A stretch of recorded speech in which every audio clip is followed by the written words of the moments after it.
നമ്മളുടെ നാട്ടിൽ പ്രകൃതി ദുരന്തങ്ങൾ സംഭവിച്ചു കഴിഞ്ഞാൽ ഒഫീഷ്യൽ ഫോഴ്സിന്റെ കൂടെ യാതൊരുവിധ ഇൻവിറ്റേഷനും ഇല്ലാതെ സ്വയം ഇറങ്ങി പോകുന്ന ആൾക്കാരാണ് ഈ ഓഫ് റോഡ് ക്ലബിലത്തെ മെമ്പേഴ്സും അവരുടെ വണ്ടികളും.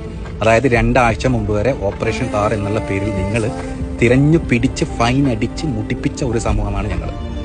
ഇതുവരെയുള്ള എല്ലാവിധ ഗവൺമെന്റും ഇതിന്റെ പേരിൽ എത്ര പൈസ വസൂലാക്കാം എന്നല്ലാതെ ഇതിനെ എങ്ങനെ ലീഗലൈസ് ചെയ്യാന്നുള്ള ഒരു നിയമനിർമ്മാണം നടത്തിയിട്ടില്ല. ഒരു അല്പൻ യൂട്യൂബർ അവൻ ചെയ്ത വിവരക്കേടിനെ ഒരു സമൂഹത്തിന്റെ മൊത്തമാണ് നിങ്ങൾ പ്രതിസ്ഥാനത്ത് നിർത്തിയിട്ട് ഫൈൻ അടച്ച് ഊറ്റി കുടിച്ചത് തന്നെ പോരാ, അത്രയും നശിപ്പിക്കാനാണ് നിങ്ങൾ നോക്കുന്നത്. ഞങ്ങളൊക്കെ പോലെയുള്ള ആൾക്കാർ യാതൊരു പ്രതിഫലവും പ്രതീക്ഷിക്കാതെയാണ് ഇങ്ങനെയുള്ള കാര്യങ്ങൾക്ക് മുമ്പിട്ട് ഇറങ്ങിയിരുന്നത്. ഇനിയെങ്കിലും അധികാരികൾ ഇത് ഫൈൻ അടിച്ച് ഞങ്ങളെ ഉപദ്രവിക്കാതെ ഇത് ലീഗലൈസ് ചെയ്യാനുള്ള നിയമനിർമ്മാണങ്ങൾ അതാണ് പുറത്തുള്ള രാജ്യങ്ങളിൽ ചെയ്യുന്നുള്ളത്. അവർക്കൊക്കെ അറിയാം ഇത് ആവശ്യമുണ്ട്.